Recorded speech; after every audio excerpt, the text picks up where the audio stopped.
High students, আজকে আমাদের পড়ানোর টপিক হলো আলোর অপবর্তন বা ডিফ্র্যাকশন অফ লাইট। ঠিক আছে, অ্যাকচুয়ালি আলোক বিজ্ঞানকে না আমরা দুটো পার্টে ভাগ করতে পারি। একটা হচ্ছে জ্যামিতিক আলোক বিজ্ঞান বা জিওমেট্রিক্যাল অপটিক্স, যেটা তোমরা মাধ্যমিক পর্যন্ত তোমরা পড়াশোনা করেছো। আরেকটা হচ্ছে ফিজিক্যাল অপটিক্স বা ভৌত আলোক বিজ্ঞান। তো এই জিওমেট্রিক্যাল অপটিক্সে আলোকে ধরে নেওয়া হয় যে সরল রৈখিক পথে বা রেক্টিলিনিয়ার মোশনে ও যায়। ঠিক আছে, যেটা আমরা নিউটনের যে কর্পাসকুলার থিওরি সেখান থেকেও কিন্তু আমরা এই যে জিওমেট্রিক্যাল অপটিক্স তার আমরা ধারণাটা পাই। হ্যাঁ, তো এই রেক্টিলিনিয়ার মোশন যদি আলো যদি ফলো করে তাহলে কি হবে, আলোর গতিপথে যদি কোনো প্রতিবন্ধক থাকে তাহলে আমরা একটা ডিস্টিংক্ট শ্যাডো বা ছায়া আমরা পাবো। হ্যাঁ, কিন্তু ফিজিক্যাল অপটিক্সে আলোকে তরঙ্গ বলে ধরা হয়। হ্যাঁ, আলো কি করবে, একটা সোর্স থেকে তরঙ্গের মাধ্যমে আলোটা ছড়িয়ে যাবে। এই আর এই ফিজিক্যাল অপটিক্সের উপরে ভিত্তি করে দেখবে যে আলোর যে সমস্ত প্রপার্টিসগুলো, মানে প্রথমে কি হয়, প্রথমে আলোর যে সমস্ত প্রপার্টিসগুলো একদিনে তো আমরা জানতে পারিনি। মানে প্রথমে ধরো আলোর যে প্রপার্টিসগুলো ছিল, আলোর 7টা বর্ণ, আলো সরল রৈখিক পথে যায়, তারপরে প্রতিফলন হয়, প্রতিসরণ হয়, এগুলো প্রথম দিকে জানা ছিল। তো এই জিনিসগুলো কিন্তু জিওমেট্রিক্যাল অপটিক্সের সাহায্যে আমরা ব্যাখ্যা করতে পেরেছিলাম, বা তখনকার দিনে বিজ্ঞানীরা এগুলো ব্যাখ্যা করতে পেরেছিলেন। কিন্তু তারপরে যখন আলোর আরও কিছু প্রপার্টিসগুলো, যেমন ইন্টারফারেন্স বা ব্যতিচার, ডিফ্র্যাকশন বা অপবর্তন, যেটা নিয়ে আজকে আমরা বলবো, এই সমস্ত ধর্মগুলো যখন বেরোলো তখন কিন্তু জিওমেট্রিক্যাল অপটিক্স দিয়ে এই প্রপার্টিসগুলো ব্যাখ্যা করা গেল না।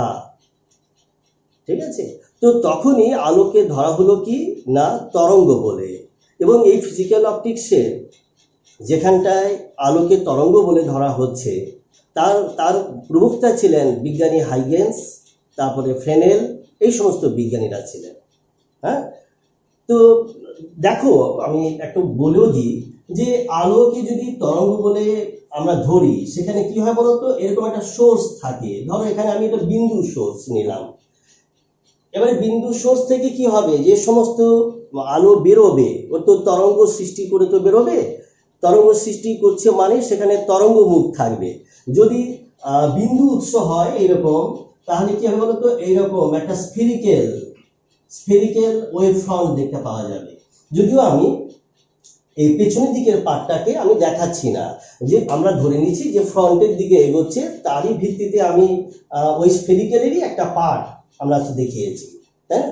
তো এখানটায় যদি এইরকম স্ফেরিক্যাল ওয়েভ ফ্রন্ট সৃষ্টি যদি করে, আর ওয়েভ ফ্রন্টটা কি, ওয়েভ ফ্রন্টটা হচ্ছে কোনো একটা নির্দিষ্ট সময় সমদশা সম্পন্ন মাধ্যম কণাগুলো লোকেশন। তার মানে এই যে ধরো আমরা যে 3টে ওয়েভ ফ্রন্ট এঁকেছি, তার মধ্যে শেষে যদি ওয়েভ ফ্রন্টটা নেই, এইখানটায় আমরা ধরতে পারি এই ওয়েভ ফ্রন্টের উপরে কতগুলো কণা আছে, যেগুলোকে আমরা আবার সেকেন্ডারি সোর্স হিসাবে বা গৌণ উৎস হিসাবে ট্রিট করতে পারি। হ্যাঁ, এবং এই সমস্ত যে সেকেন্ডারি, এবং এরা হচ্ছে সবাই কিন্তু সমদশায় আছে, ভাবতে হবে। এবারে এই সেকেন্ডারি সোর্সগুলো কি করবে বলতো, তারাও কিন্তু ওয়েভলেটস বা যে গৌণ তরঙ্গ, হ্যাঁ, সেকেন্ডারি ওয়েভলেটস ওরা সৃষ্টি করবে। তার মানে এই রকম ভাবে ধরো এখান থেকে এইরকম ভাবে বেরোবে, এখান থেকে এইরকম ভাবে বেরোবে, তাই না? আর এই ওয়েভ ফ্রন্টের উপরে যদি আমরা লম্ব টানি, তাহলে মানে যাকে আমরা রশ্মি বলি, অথবা রশ্মি যেদিকে যাচ্ছে আলো সেদিকে যাচ্ছে, এরকম একটা কনভেনশন রয়েছে। তার মানে দেখো, রশ্মি আমরা এইভাবে আঁকতে পারি, এইভাবে, এইরকম ভাবে বিভিন্ন ডিরেকশনে আমরা রশ্মিটাকে দেখাতে পারি। তো এই ফিজিক্যাল অপটিক্সে আলোকে ধরা হচ্ছে যে ওয়েভ, এবং ওটা ওয়েভ ফ্রন্ট সৃষ্টি করে করে এগোবে। আচ্ছা, এখানে আরেকটা কথা বলে দিই, এখানে বিন্দু সোর্স বলে আমরা স্ফেরিক্যাল আমরা ওয়েভ ফ্রন্টটা পেয়েছি। এটা যদি লিনিয়ার সোর্স যদি হতো তাহলে কিন্তু সিলিন্ড্রিক্যাল ওয়েভ ফ্রন্ট, আর যদি সমান্তরাল আলোর রশ্মি, যেমন ধরো সার্চ লাইট থেকে যখন সমান্তরাল আলোর রশ্মি যখন নির্গত হয়, সেই ক্ষেত্রে আমরা প্লেন ওয়েভ ফ্রন্ট পাই। হ্যাঁ, অর্থাৎ আমরা ওয়েভ ফ্রন্ট মূলত স্ফেরিক্যাল, তারপরে সিলিন্ড্রিক্যাল, তারপরে হচ্ছে প্লেন ওয়েভ ফ্রন্ট, এইভাবে পাই। ঠিক আছে, তো এই ফিজিক্যাল অপটিক্সের সাহায্যে আমরা এই ডিফ্র্যাকশন যে ধর্মটা রয়েছে এটাকে আমরা ব্যাখ্যা করতে পারি। তো ডিফ্র্যাকশন জিনিসটা কি সেটা আগে আমরা জেনে নিই। ডিফ্র্যাকশনের মূল জিনিসটা হচ্ছে যে আলো যখন তার আলোর গতিপথে যদি কোনো একটা সুতীক্ষ্ণ ধার যদি থাকে বা শার্প এজ বলা হচ্ছে, হ্যাঁ, যে আলোর গতিপথে যদি কোনো সুতীক্ষ্ণ ধার থাকে বা শার্প এজ থাকে বা যদি কোনো সূক্ষ্ম ছিদ্র যদি থাকে, অ্যাকচুয়ালি এই সমস্ত যে অবস্ট্রাকশন তাদের কিন্তু ডাইমেনশনটা আলোর তরঙ্গ দৈর্ঘ্যের সঙ্গে কম্পারেবল হতে হবে, মানে তুলনীয় হতে হবে। মানে যেমন ধরো আলোর যে তরঙ্গ দৈর্ঘ্যগুলো ভিজিবল লাইটের ক্ষেত্রে কি হয় 4000 থেকে 8000 অ্যাংস্ট্রমের মধ্যে, অর্থাৎ এই অর্ডারের ডাইমেনশনটা হতে হবে কার না এই সমস্ত অবস্ট্রাকশনের। এটা হতে পারে সুতীক্ষ্ণ ধার বা কোনো একটা ছিদ্র বা স্লিট বা কোনো সরু তার, যাই হোক না কেন ওই রকম ডাইমেনশনের হতে হবে।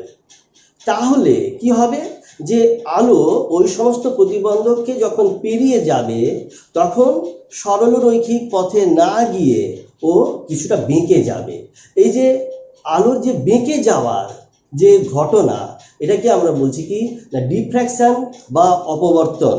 দেখো এখানে ডেফিনেশনটাও আমরা ওইভাবে লিখেছি যে কোনো তীক্ষ্ণ প্রতিবন্ধক অথবা সারফেস অথবা সেটা সূক্ষ্ম ছিদ্রের ধার ঘেঁষে যখন আলো যাবে তখন কি হবে না সরলরৈখিক পথে না গিয়ে বেঁকে যায়। এই বেঁকে যাওয়ার যে ধর্ম বা ঘটনা তাকে আমরা বলছি অপবর্তন বা ডিফ্র্যাকশন।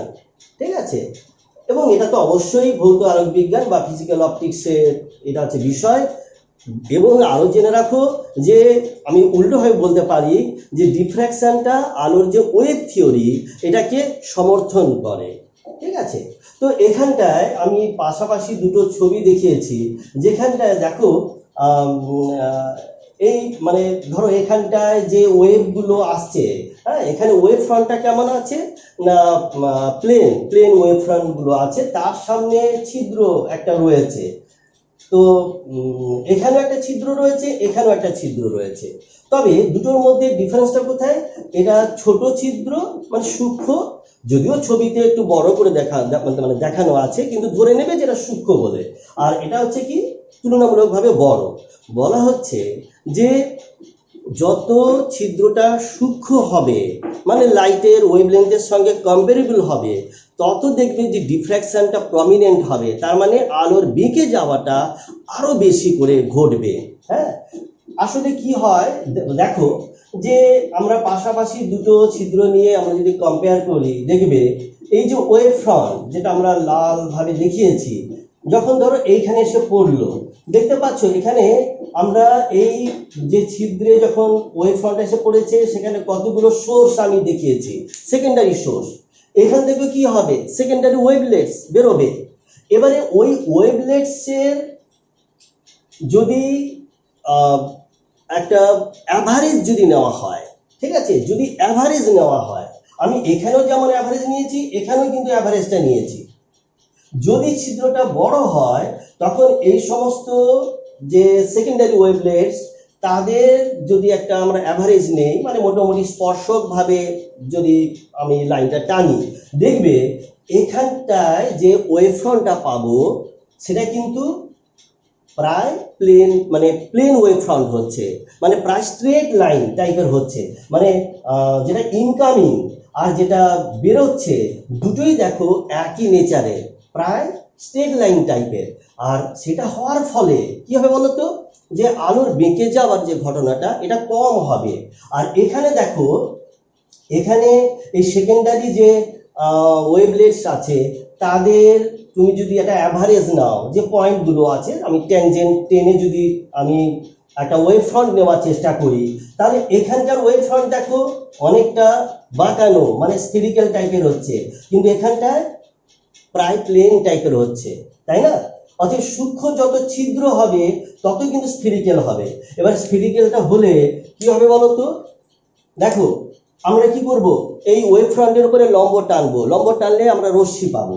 তার মানে আমরা এখান থেকে এই দিকে পাচ্ছি, এইরকম ভাবে পাচ্ছি, এই ওয়েতে পাচ্ছি, ঠিক আছে, এইরকম ভাবে। মানে এখানে কিন্তু রশ্মি অনেকটা বেঁকেছে, অনেকটা ছড়িয়ে গেছে। আর যখন প্রায় প্লেন ওয়েভ ফ্রন্টটা পাচ্ছি এই অ্যাভারেজ আকার মাধ্যমে, তখন দেখো যে রশ্মি মানে এর উপরে ওয়েভ ফ্রন্টের উপরে যখন লম্ব টানছি তখন কিন্তু খুব বেশি ছড়াবে না, হ্যাঁ কিছুটা বাঁকবে, কিন্তু এখানটায় যে বেঁকে যাওয়া মানে ডিফ্র্যাকশনটা এখানে কিন্তু কম হবে, এই রকম ভাবে, ঠিক আছে। এখানে এই সূক্ষ্ম ছিদ্র হলে যতটা বাঁকবে আমার আমি যেটা বলতে চাইছি, আর সূক্ষ্ম আর ছিদ্র যদি বড় হয় তাহলে কিন্তু ডিফ্র্যাকশনের নেচারটা কমে যাবে। আরেকটা ব্যাপার বলি, দেখো যে শব্দের ক্ষেত্রে দেখবে যে ডিফ্র্যাকশনটা কিন্তু আমরা প্রায় আমরা দেখি।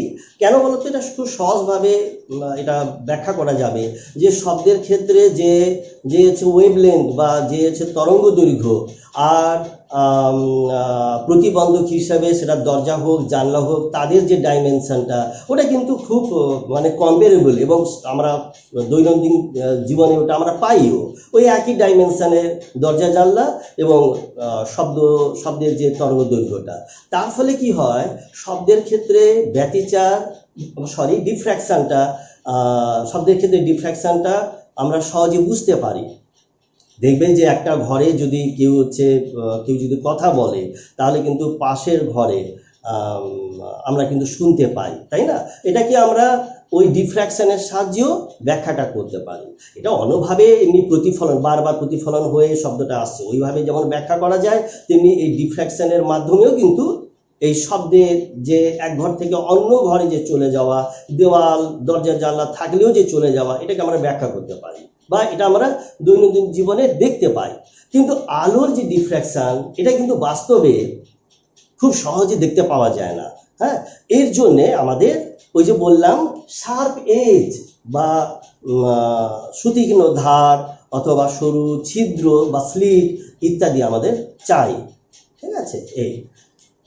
তো এবারে দেখবে যে ডিফ্র্যাকশন বা অপবর্তন দু রকমের হয়, একটা হচ্ছে ফ্রেনেলের ডিফ্র্যাকশন আর একটা হচ্ছে ফ্রনহফার ডিফ্র্যাকশন।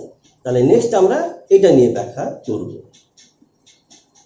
আচ্ছা, এবার দেখো যে আলোর ডিফ্র্যাকশনের দুটো আমি প্রকারভেদ করেছিলাম, একটা হচ্ছে ফ্রেনেলের অপবর্তন আর একটা হচ্ছে ফ্রনহফার অপবর্তন।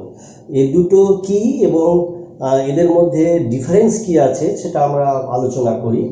দেখো দুটোর ক্ষেত্রে ছবিও কিন্তু দেওয়া আছে, ফ্রেনেলের অপবর্তন আর হচ্ছে ফ্রনহফার অপবর্তন, এটা আমরা দিয়ে রেখেছি আর কি। তো এখানে দেখো ফ্রেনেলের অপবর্তনের ক্ষেত্রে না এই স্লিটের সাপেক্ষে সোর্স এবং যে পর্দা এটা জেনারেলি কি হয় যে সসীম দূরত্ব মানে ফাইনাইট ডিস্টেন্সে থাকে, আমরা দেখতেও পাচ্ছি ফাইনাইট ডিস্টেন্সে আছে। যেখানে ফ্রনহফার ডিফ্র্যাকশনে দেখো যে এই স্লিটের সাপেক্ষে সোর্স এবং হচ্ছে পর্দা এটা কিন্তু অসীম দূরত্বে থাকবে। তো এখানে অসীম দূরত্বটা কিভাবে করা হয়েছে এটা তোমরা দেখে নাও। এখানে আমরা দুটো কনভেক্স লেন্স ইউজ করেছি, হ্যাঁ। তো এই যে কনভেক্স লেন্স ইউজ করার মাধ্যমে এই যে লেন্সের দেখো ফোকাস দূরত্বে এসটা আছে, তার মানে কি এখান থেকে যে রেটা বেরোবে রিফ্র্যাকশনের পরে মানে প্রতিসরণের পরে কি হবে, সমান্তরাল ভাবে যাবে। তার মানে সমান্তরাল ভাবে যাচ্ছে মানে স্লিটের সাপেক্ষে ভার্চুয়াল সোর্সটা যেন অসীমে আছে, এটা আমরা কনসিডার করতে পারি। একই রকম ভাবে স্লিট থেকে বেরোনোর পরেও দেখো ওরা কিন্তু সমান্তরালভাবে এগোচ্ছে। তার মানে আমরা অসীম দূরত্বে আমরা প্যাটার্নটা পাবো। কিন্তু বাস্তবে কি হবে, অসীম দূরত্বে প্যাটার্নটা পাওয়ার কিছু তো বাস্তব তো অসুবিধে রয়েছে বা সেক্ষেত্রে খুব একটা ভালো পাওয়া যাবে না। এই জন্যে আমরা লেন্সটা ওই কনভেক্স লেন্স, দুটো ক্ষেত্রেই কনভেক্স লেন্স ইউজ করা হয়েছে।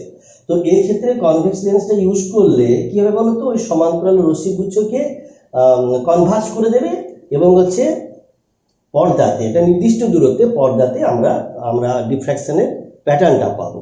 তবে এটা বুঝবে যে স্লিটের সাপেক্ষে যেহেতু ইনকামিং আর যেটা আউটগোয়িং দুটোই কিন্তু হচ্ছে প্যারালাল রেস, তার মানে এইটা দেখেই বুঝতে হবে যে স্লিটের সাপেক্ষে সোর্স এবং পর্দা দুটোই কিন্তু ইনফাইনাইট ডিস্টেন্সে আছে বা অসীম দূরত্বে আছে, যেখানে ফ্রেনেলের ক্ষেত্রে কিন্তু দুটোই সসীম দূরত্বে থাকে।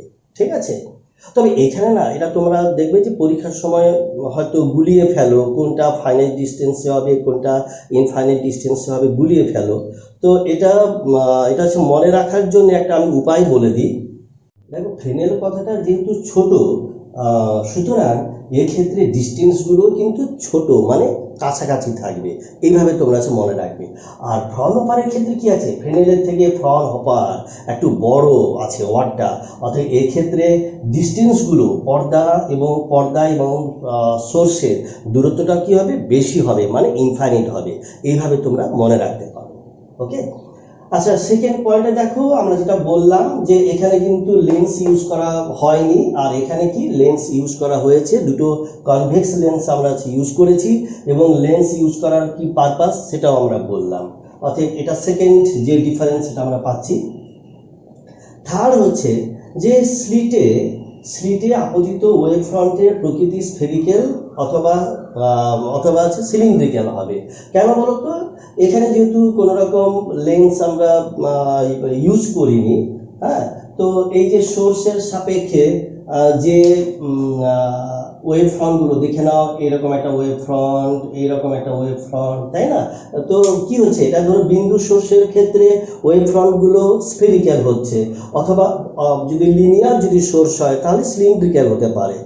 হ্যাঁ, কিন্তু এইখানটায় যেহেতু সমান্তরাল রশ্মিগুচ্ছ স্লিটে এসে পড়ছে, সুতরাং এইখানটায় আমরা প্লেন ওয়েভ ফ্রন্ট বা সমতল ওয়েভ ফ্রন্টটা পাবো।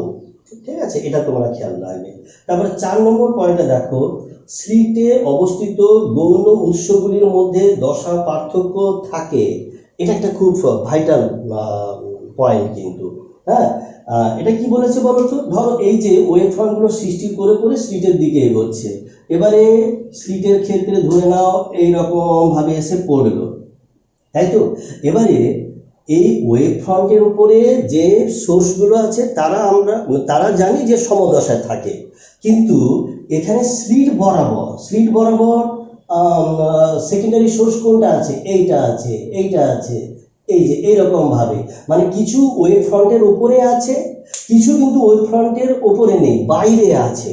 দেখতে পাচ্ছ কি, খেয়াল করলে দেখতে পাবে, এটা হচ্ছে স্ফেরিক্যাল আছে বলে সব সেকেন্ডারি সোর্সগুলো, মানে স্লিট বরাবর আমরা বলছি, স্লিট বরাবর যে সেকেন্ডারি সোর্স সেগুলো কিন্তু এসের সাপেক্ষে সেম দূরত্বে নেই।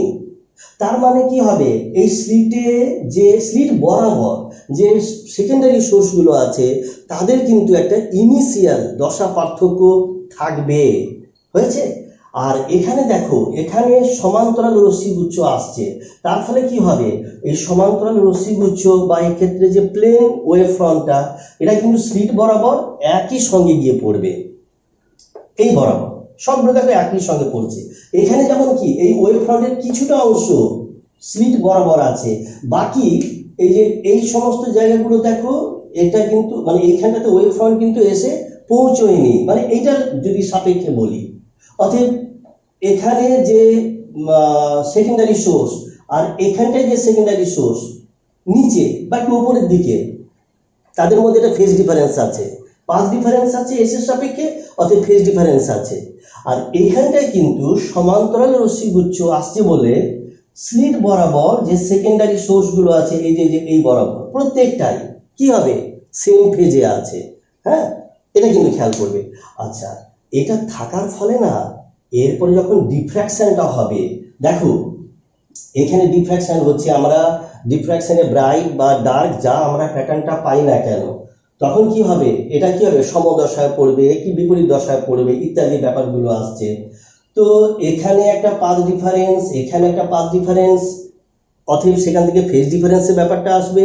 এটা কিন্তু ফ্রেনেলের ক্ষেত্রে যে ম্যাথমেটিক্যাল রিলেশনগুলো এটা কিন্তু অপেক্ষাকৃত জটিল হবে। আর এখানে দেখো সেকেন্ডারি সোর্সগুলো সবগুলো সেম দশায় আছে। তারপরে এখানে যে প্যাটার্নটা তৈরি হবে, এখানটায় কি হবে, এই এই স্লিট থেকে যে পর্দায় যাবে এখানে একটা পাথ ডিফারেন্স আছে। এখানে কিন্তু কোনো রকম এজ থেকে স্লিট পর্যন্ত কোনো রকম পাথ ডিফারেন্স নেই, ফেজ ডিফারেন্স নেই, সবগুলো সেম ফেজ। তারপরে স্লিট থেকে যখন পর্দায় গিয়ে পৌঁছবে তখন কিন্তু পাথ ডিফারেন্স থাকবে, বিভিন্ন সেকেন্ডারি উৎস থেকে যে রেগুলো যাবে। তো তাদের পাথ ডিফারেন্স, সেখান থেকে ফেজ ডিফারেন্স, সেখান থেকে ব্রাইট বা ডার্ক ইত্যাদি আমরা পাচ্ছি। হ্যাঁ, অর্থাৎ এখানে কিন্তু ম্যাথমেটিক্যাল যে ক্যালকুলেশনটা ফ্রাউনহোফারের ক্ষেত্রে অপেক্ষাকৃত কি হবে, যে সরল হবে, যেটা আমরা 5 নম্বর পয়েন্টে লিখেছি। আর এখানে কিন্তু ম্যাথমেটিক্যাল রিলেশনটা অপেক্ষাকৃত জটিল হবে। হ্যাঁ, এটা খেয়াল রাখবে। মানে 4 নম্বর আর 5 নম্বর যে পয়েন্টটা এটা কিন্তু কোরিলেটেড, মানে একটা বললে আরেকটা কিন্তু দেখবে সেখান থেকে চলে আসছে, খেয়াল রাখবে। আচ্ছা, আর শেষটা বলি, উদাহরণগুলো দিয়ে দিই।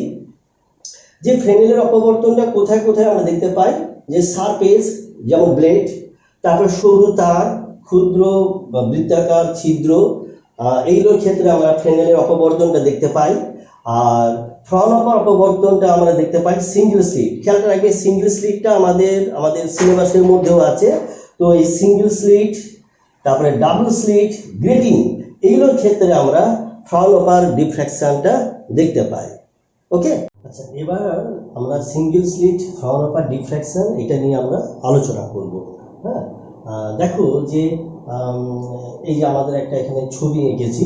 তো এখানে সিঙ্গেল স্লিট, বুঝতেই পারছো একটাই সূক্ষ্ম ছিদ্র রয়েছে।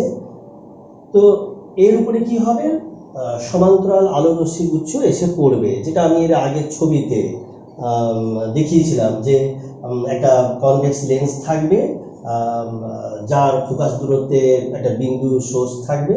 তো এসে কি হবে, সমান্তরাল রেঞ্জগুলো এখানে এসে পড়বে। খেয়ালটা রাখবে এই যে সিঙ্গেল স্লিটে যে আমরা দেখাচ্ছি না, এই যে অনেকগুলো ডটেড যে রেড স্পটগুলো, এগুলি কি বলতো, এগুলি হচ্ছে সেকেন্ডারি সোর্স, আলোর উৎস হিসাবে কাজ করছে। হ্যাঁ, এবারে এখান থেকে কি হবে, যে আলো রশ্মিগুলো সেগুলো বেরিয়ে পর্দাতে পড়বে।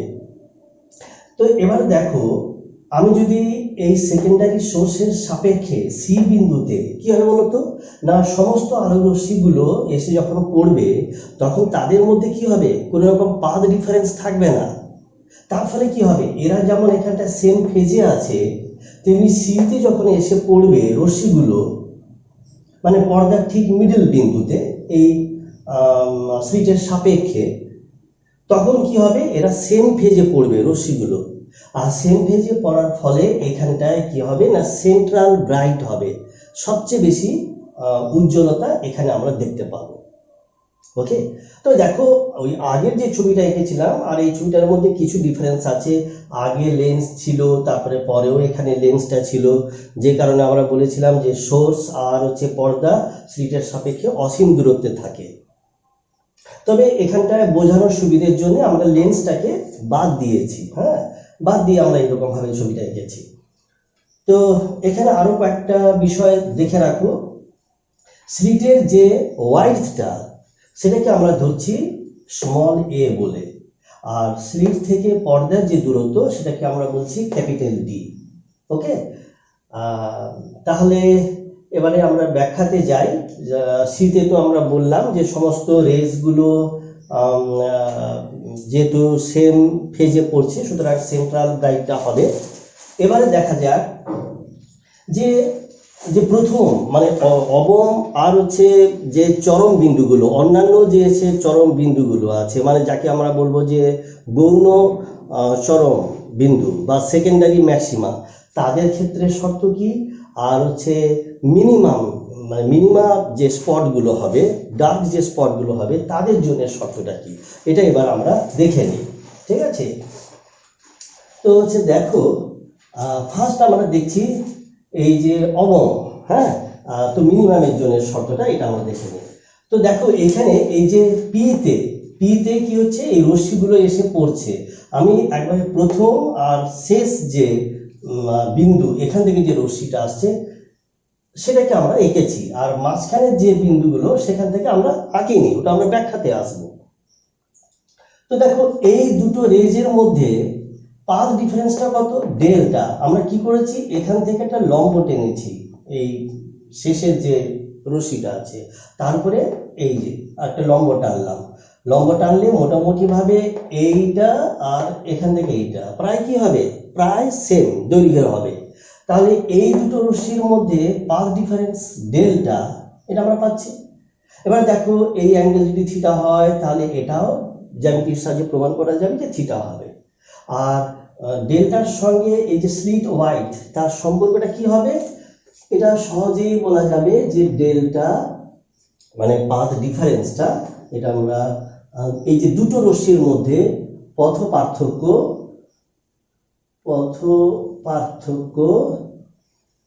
এই যে ডেল্টা সমান কত হচ্ছে, এটা a sin থিটা হচ্ছে, তাই তো। এবার তাহলে আমরা দেখি যে অবম যে বিন্দুগুলো পাবো তাদের জন্য শর্তটা কি, ঠিক আছে। অতএব এটা আমি লিখি যে অবম বিন্দুর শর্ত, হ্যাঁ, অবম বিন্দুগুলো পাওয়ার জন্য কি শর্তটা হবে। তো সেক্ষেত্রে দেখবে এখানে রিলেশনটা একটু অদ্ভুত টাইপের হবে, যে এই পাথ ডিফারেন্সটা না, এই যে ডেল্টা বা এটাকে আমরা বলছি a sin থিটা, তাই তো। এই ত্রিভুজটা থেকে এটা যদি a হয়, এই অ্যাঙ্গেলটা যদি থিটা হয়, তাহলে ডেল্টা সমান হবে a sin থিটা, এটা তো ক্লিয়ার। এবারে অবম বিন্দুর শর্তটা হবে ডেল্টা সমান a sin থিটা সমান কি হবে বলতো, n ল্যামডা হবে, বা যেটাকে আমরা বলছি ওই যে 2n ল্যামডা বাই 2, হ্যাঁ, মানে ল্যামডা বাই 2 এর যুগ্ম গুণিতক, বা সিম্পলি তাকে n ল্যামডা বলে বলা হচ্ছে। আমরা ইন্টারফারেন্স কিন্তু এরকম ভাবে দেখেছিলাম, এটা একটু অদ্ভুত টাইপের হচ্ছে জানো, যে ম্যাক্সিমার জন্য যে শর্তগুলো হয় সেটাই যেন এখানটা অবমের ক্ষেত্রে শর্ত, হ্যাঁ। আচ্ছা, তবে এটা ব্যাখ্যাতে আমরা আসবো, তার আগে লিখে রাখি n সমান, এটা হবে 1 2 3 এরকম ভাবে যাবে, ঠিক আছে। অতএব প্রথম যে অবম বিন্দু এখানে যেটা আমরা পাচ্ছি, তার জন্য শর্তটা কি হবে বলতো, a sin থিটা। আচ্ছা, এখানে যেহেতু n ল্যামডা লিখেছি, অতএব এখানেও থিটা n দেওয়াটা উচিত। তো যদি n সমান 1 হয়, এই যে n সমান যদি 1 হয়, সেই ক্ষেত্রে লিখবো a sin থিটা সমান হচ্ছে ল্যামডা, এটা আমরা লিখলাম, ঠিক আছে। তো সেক্ষেত্রে এটা অবমের কি করে শর্তটা হচ্ছে, এটা এবার আমাদের ব্যাখ্যাটা করতে হবে, তাই তো। দেখো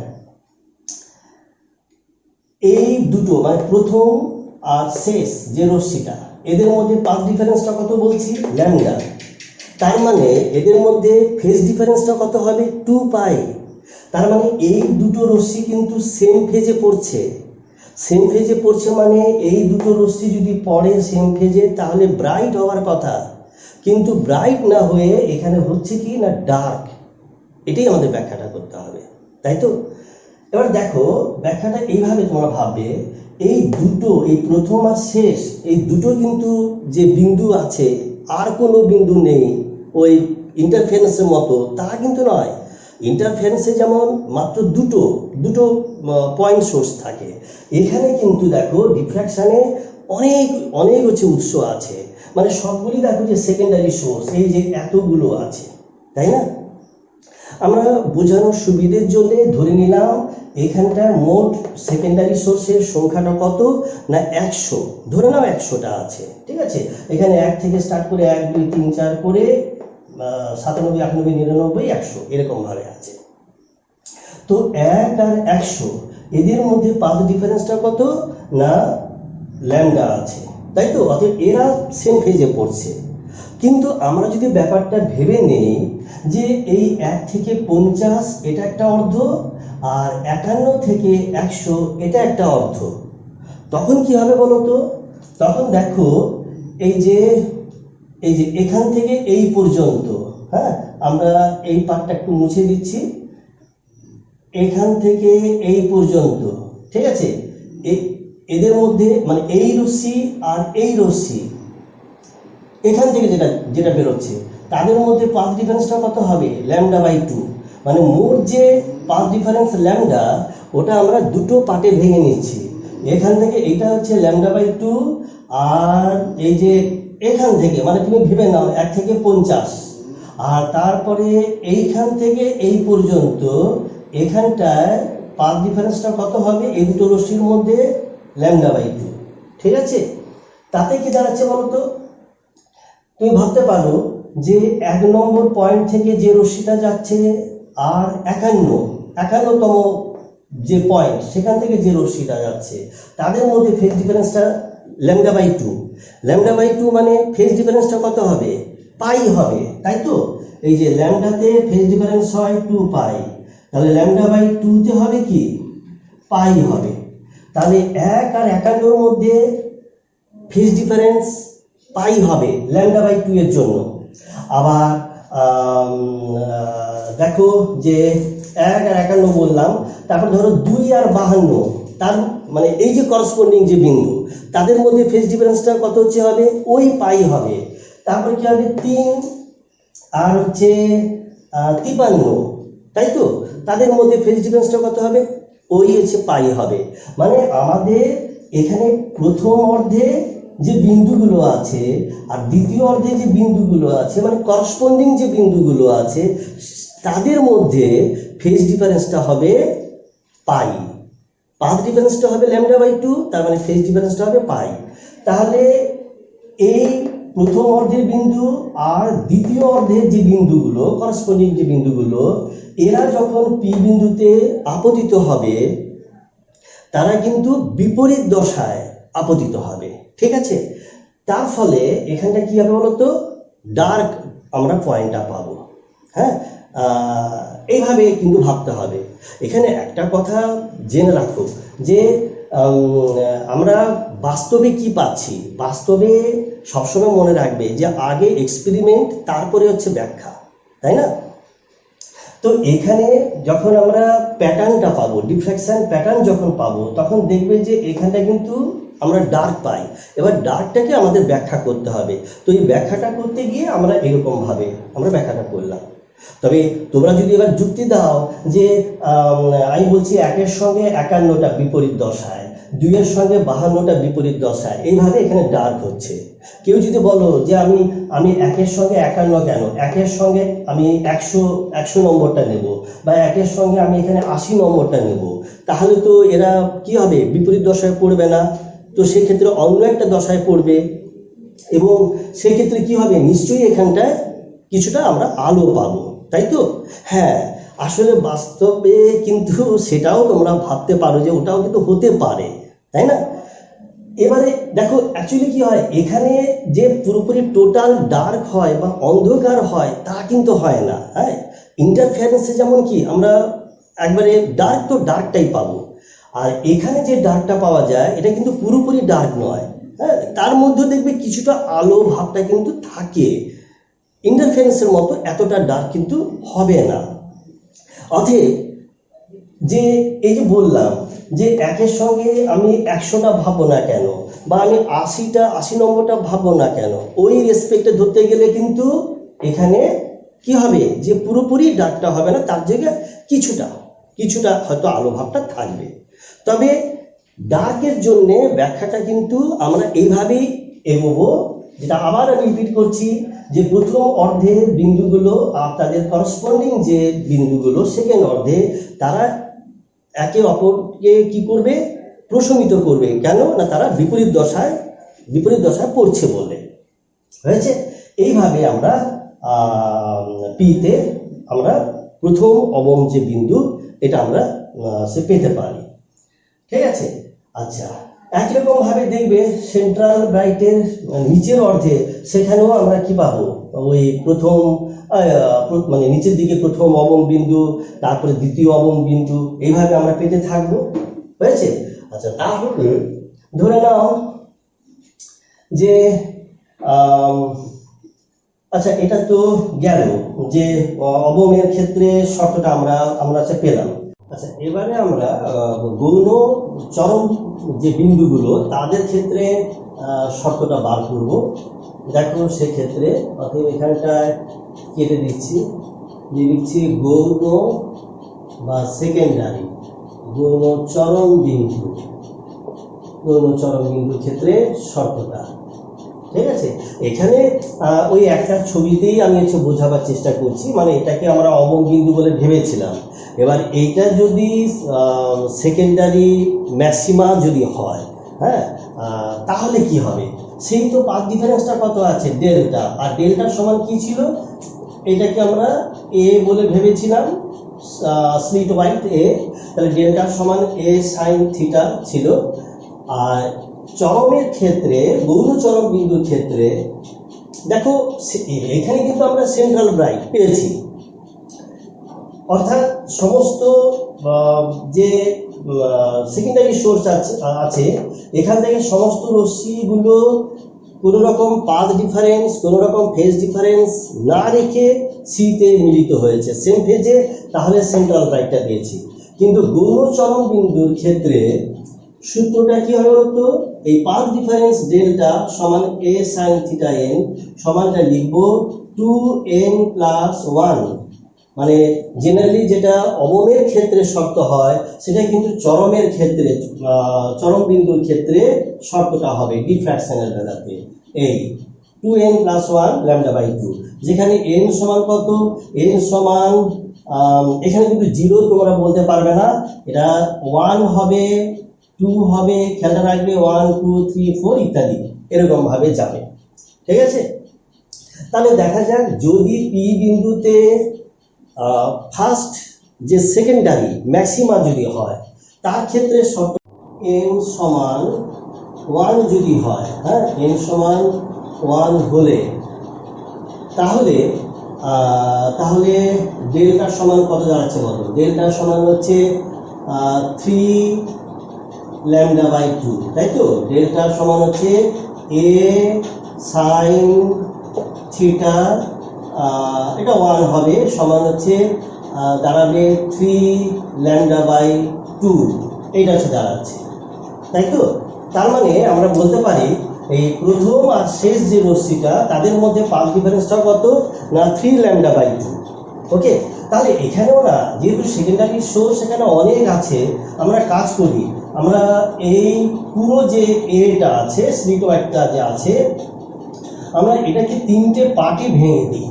ঠিক আছে, মানে আমরা হিসেবের সুবিধের জন্য আমরা তো 100 তো বলেছিলাম, 100টা সোর্স আছে সেকেন্ডারি সোর্স, আমি 100 জায়গায় 99 করে নিলাম। দিলে কি হবে না 3টে পার্টে ভাঙতে সুবিধা হবে, 33 33 33 এইরকম ভাবে। অর্থাৎ এটা একটা পার্ট আর হচ্ছে এটা একটা পার্ট, তার মানে এই রশ্মি ওই যে 1 নম্বর আর হচ্ছে কত 1 থেকে 33 এই, তারপরে এটা একটা পার্ট, তারপরে λ/2, এখানেও λ/2 এই এই হচ্ছে হবে। তার মানে তুমি বলতে পারো যে এই যে 1 নম্বর রশ্মি আর হচ্ছে যে এইখানটায় দ্বিতীয় পার্টে মানে কত হবে সেটা 34 নম্বর, তাই না? 1 নম্বরের সঙ্গে 34 নম্বর তাদের মধ্যে পাথ ডিফারেন্সটা কত হবে বলো তো? λ/2।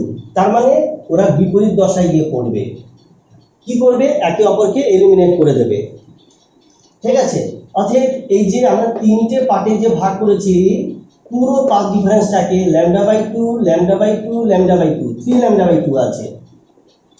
এবারে দেখা যাবে এই প্রথম পার্ট এবং সেকেন্ড পার্টে তার যে করসপন্ডিং বিন্দুগুলো ওদের মধ্যে পাথ ডিফারেন্সটা কত হবে? λ/2, মানে ওরা বিপরীত দশায় পড়বে এবং একে অপরকে প্রশমিত করে দেবে। অর্থাৎ এই যে বললাম 1 কে প্রশমিত করবে কে 34 নম্বর, 2 কে করবে 35 নম্বর, 3 কে করবে 36 নম্বর, যে বিন্দুটা আছে এরা একে অপরকে প্রশমিত করে দেবে। তাহলে এই λ/2 আর এই λ/2 কি করছে? একে অপরকে প্রশমিত করে দিচ্ছে, অতএব এদের জন্য এখানে কোনো রকম কন্ট্রিবিউশন নেই, মানে ডার্ক হওয়ার কথা, তাই তো? আর বাকি যে আছে শেষের যে λ/2 অতএব এইটার জন্য আমরা পিতে কি পাবো বলতো, আমরা লাইটটা পাবো, মানে ব্রাইটনেসটা পাবো। হ্যাঁ, তবে এই শেষের যে অর্ধ, এই ক্ষেত্রে তুমি এটা শেষের অর্ধ বলতে পারো, আবার তুমি বলবে যে না আমার এই অর্ধ, এই নিচের অর্ধ আর এই মাঝের যে অর্ধ, এরা হয়তো একে অপরকে এসে ক্যান্সেল করে দিয়েছে, তাহলে তোমার বাকি থাকলো কোনটা, ওপরের যে অর্ধটা আছে। ঠিক আছে, তাহলে সোজা কথা, এই তিনটের মধ্যে হয় প্রথম দ্বিতীয় অথবা দ্বিতীয় তৃতীয় একে অপরকে ক্যান্সেল করবে। আর বাকি যে অর্ধটা আছে, অর্ধ বলতে কি ওই ওয়ান থার্ড যে পোর্শন আছে, তার জন্য কিন্তু এখানটায় আমরা ব্রাইটনেসটা পাবো। অতএব এখানে খেয়ালটা রাখবে যে সেকেন্ডারি যে আমরা ম্যাক্সিমাটা পাবো, ওর কিন্তু ব্রাইটনেসটা সেন্ট্রাল ব্রাইটের থেকে কমে যাবে, তাই না? সেন্ট্রাল ব্রাইটে যেমন পুরোটার জন্য আমি আলোটা পেয়েছিলাম, আর ফার্স্ট যে সেকেন্ডারি ম্যাক্সিমা, ওখানে আমরা কি পাচ্ছি না ওয়ান থার্ড পোর্শনের জন্য আমরা আলোটা পাচ্ছি। আবার বলে দিই যে আগে কিন্তু এক্সপেরিমেন্টে যা পাই তাকেই কিন্তু ব্যাখ্যা করতে হবে, এবং ওই ব্যাখ্যা করার জন্য ম্যাথমেটিক্যালি যেভাবে ব্যাখ্যাটা করা উচিত সেটা আমরা করছি, তাই না? অতএব ভাববে না যে এই একের সঙ্গে 34টাই আপতিত হবে আর ক্যান্সেলড হবে, একের সঙ্গে আমি 70 বা আমি 99 নম্বর যে বিন্দু তাদের আপতিত হবে না, সেটা কিন্তু আমরা বলতে পারি না। এবং এই জন্যেই দেখবে এখানে যেমন টোটাল ডার্কনেস যেমন হয় না, তেমনি উজ্জ্বলতাও দেখবে যে সেন্ট্রাল ব্রাইট ছাড়া আস্তে আস্তে করে তো হচ্ছে কমবেই, তাই না? এই ব্যাপারটা আছে। অতএব তাহলে এই গৌণ চরম বিন্দুর ক্ষেত্রে প্রথমটা আমরা পেলাম যে 3λ/2 এবং এইভাবে ব্যাখ্যাটা হবে। হ্যাঁ, আচ্ছা, এবার দেখো যদি দ্বিতীয় যে সেকেন্ডারি ম্যাক্সিমা আছে তাদের ক্ষেত্রে কি হবে বলতো, n সমান যদি আমি 2 যদি করে দিই, তাহলে এখানে কি আসবে, এখানে হবে 5λ/2, তাই না? অতএব মোট যে পাথ ডিফারেন্স 5λ/2 আছে, সেটাকে ব্যাখ্যা করতে গেলে আমরা এই পুরো স্ট্রিট ওয়াইডটাকে 5টা ভাগে ভাগ করব। তার মানে এই যে এটা 1, এটা ধরে নাও 2, এটা 3, 4, 5, এটা λ/2, এটাও λ/2। কি হবে, একে অপরকে যে করসপন্ডিং বিন্দুগুলো আছে এরা একে অপরকে প্রশমিত করে দেবে। তারপর দেখো এই যে 3 নম্বর অর্ধ আর 4 নম্বর অর্ধ, এখানে কি হবে λ/2। তার মানে 3 নম্বর অর্ধ আর 4 নম্বর অর্ধে যে করসপন্ডিং বিন্দুগুলো আছে এরাও কিন্তু একে অপরকে প্রশমিত করে দেবে। অতএব এই 1 থেকে 4 নম্বরটা এটা কি হচ্ছে যে পিতে কোনো রকম লাইট সৃষ্টি করবে না, এদের কোনো রকম কন্ট্রিবিউশন নেই। শেষের যেটা বাকি রয়েছে তার জন্য যেন আমি লাইটটা পাচ্ছি, মানে পুরো যে অংশটা তার 1/5 অংশের জন্য আমরা কিন্তু এখানটায় লাইটটা পাবো, মানে সেকেন্ডারি যেটা দ্বিতীয় যে গৌণ চরম বিন্দুটা হবে, তাই না? সেকেন্ডারি যে ম্যাক্সিমাটা হবে তার ক্ষেত্রে কি হবে, ব্রাইটনেসটা আরো কমে যাবে। প্রথমটার ক্ষেত্রে বলেছি কি ওয়ান থার্ড পোর্শন, তার জন্য ব্রাইটনেস, তারপরে সেকেন্ডারি যে ম্যাক্সিমা, দ্বিতীয় যে গৌণ চরম বিন্দুটা, তার জন্য কি হবে 1/5 যে আলোটা সেটা এসে পৌঁছে যাবে। যেটা তুমি দেখো এখানেও আমরা না ছবিটা এঁকেছি যে সেন্ট্রাল ম্যাক্সিমাতে দেখো যে যতখানি ব্রাইটনেসটা আছে আমরা এই বরাবর ইন্টেন্সিটি দেখিয়েছি। তারপরে দেখো যে ফার্স্ট যে সেকেন্ডারি ম্যাক্সিমা তার কিন্তু ব্রাইটনেসটা কমে গেছে, কেন না ওই ওয়ান থার্ড পোর্শনের জন্য হয়েছিল। তারপরে কি হবে, এটা হচ্ছে সেকেন্ডারি ম্যাক্সিমা, মানে দ্বিতীয় চরম যে বিন্দুটা রয়েছে তার ক্ষেত্রে কি হবে, তীব্রতা আরো কমে গেছে, মানে 1/5 পোর্শনের জন্য আলোটা পাচ্ছে। তো এটাই অ্যাকচুয়ালি হয় যে ইন্টারফারেন্সে যেমন কি আমরা যে ব্রাইটগুলো পাই, ব্রাইট ব্রাইট যে পটিগুলো পাই সেগুলো কি হবে, সবগুলোই একই রকমের ব্রাইটনেস থাকে। আর এখানে কি হবে বলতো, ব্রাইটনেসটা ক্রমশ কমে আসবে। তার ফলে দেখা যাবে অ্যাকচুয়াল যে ডিফ্লেকশন প্যাটার্নে সেখানে সেন্ট্রালের পরে না ওই 2 বা 3 বা 4 পর্যন্ত, ম্যাক্সিমাম 4ও যায় না, 2-3টার পরে দেখবে যে সেকেন্ডারি ম্যাক্সিমাগুলো ও ঠিকমতো হচ্ছে বোঝা যায় না।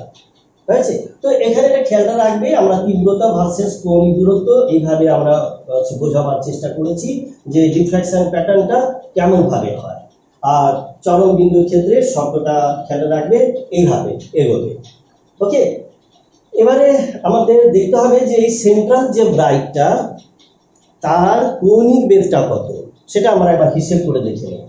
তো সেন্ট্রাল ব্রাইটের কৌণিক বেধটা যদি বুঝতে চাই তাহলে আমাদের দেখতে হবে যে ফার্স্ট যে অবম বিন্দুটা কোথায় হয়েছে, উপরে আর নিচে কোথায় হয়েছে, একই দূরত্বে হবে।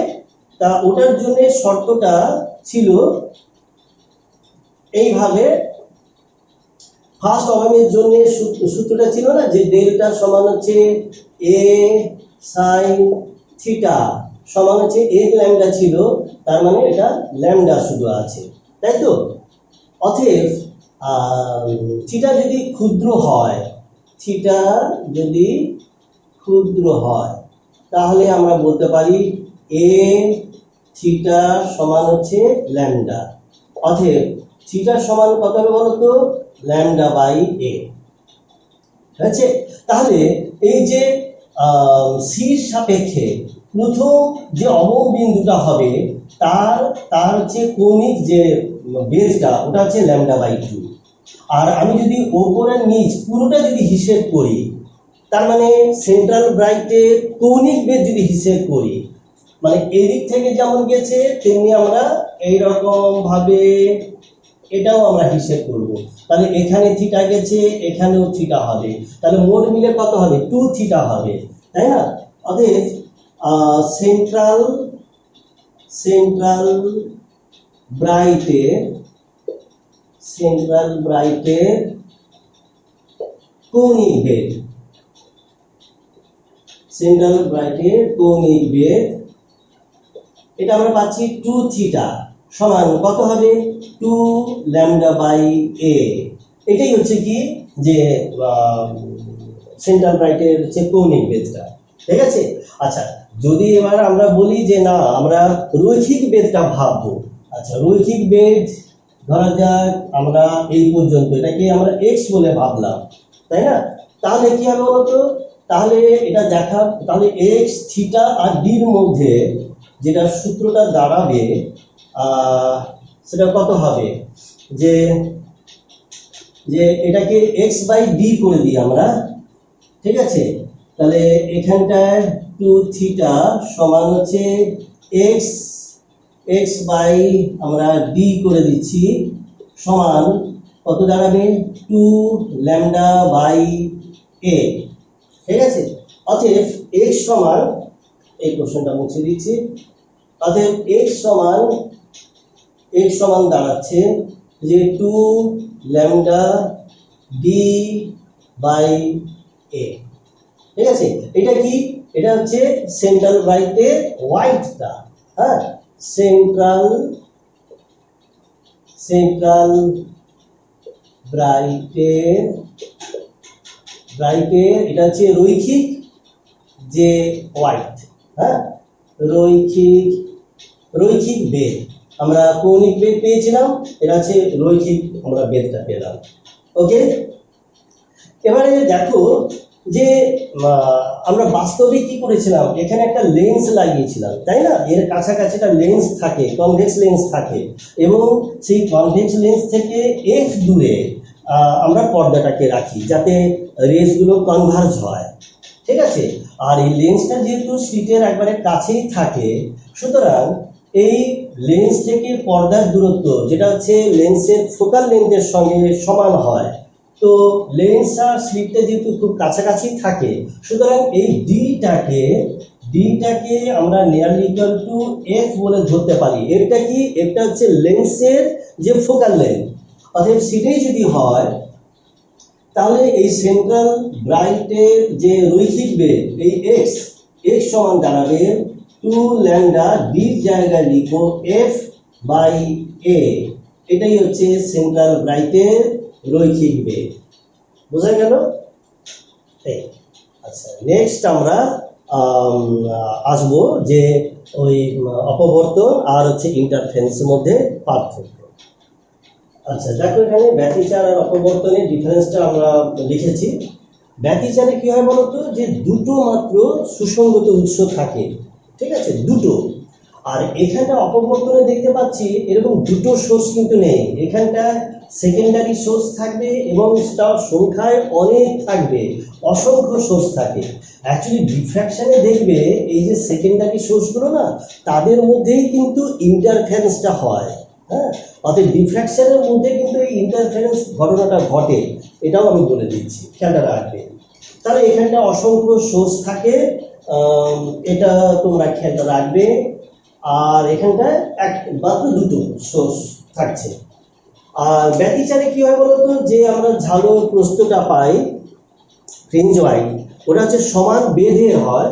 আর এখানটায় কিন্তু যে ঝালোর প্রস্থগুলো আমরা পাবো, মানে সেন্ট্রাল ব্রাইট বা অন্যান্য যে ব্রাইটগুলো আমরা পাবো, সেকেন্ডারি ব্রাইটগুলো পাবো, তাদের বেধগুলো কিন্তু সমান বেধে হয় না। তারপরে থার্ড পয়েন্টটাও আমরা বলে দিচ্ছি, যেমন ব্যতিচারে আমরা যে উজ্জ্বল কোটিগুলো পেয়েছি সেগুলোর উজ্জ্বলতা হচ্ছে সমান, একই তীব্রতা পায়। কিন্তু এখানে কি হবে, এখানে দেখবে ব্রাইটনেসটা, যেটা আমি ব্যাখ্যাও করেছি, ব্রাইটনেসটা কিন্তু দ্রুত কমে আসবে, তাই না? সেটা আমরা ব্যাখ্যা করেছি, আর রিপিট করছি না। ঠিক একই রকম ভাবে যে অন্ধকার যে কোটিগুলো আছে, সেগুলোকে আমরা বলেছিলাম যে ব্যতিচারের ক্ষেত্রে কি হবে, সম্পূর্ণ অন্ধকার হবে, কারণ সমস্ত রশ্মিগুলো বিপরীত দশায় এসে পড়বে, এইভাবে আমরা কনসিডার করেছিলাম। হ্যাঁ, আর অপবর্তনের ক্ষেত্রে এখানে যেহেতু অনেকগুলো সেকেন্ডারি সোর্সের আপতন সম্ভব, হ্যাঁ, অর্থাৎ এখানটায় আমরা বলতে পারবো না যে টোটাল অন্ধকারটা হবে, যেটা আমরা কিন্তু আগে ব্যাখ্যাটা করে দিয়েছি যে সম্পূর্ণ অন্ধকার হতে পারবে না, ঠিক আছে। অর্থাৎ এই ডিফারেন্সগুলো তোমরা খেয়ালটাতে রাখবে।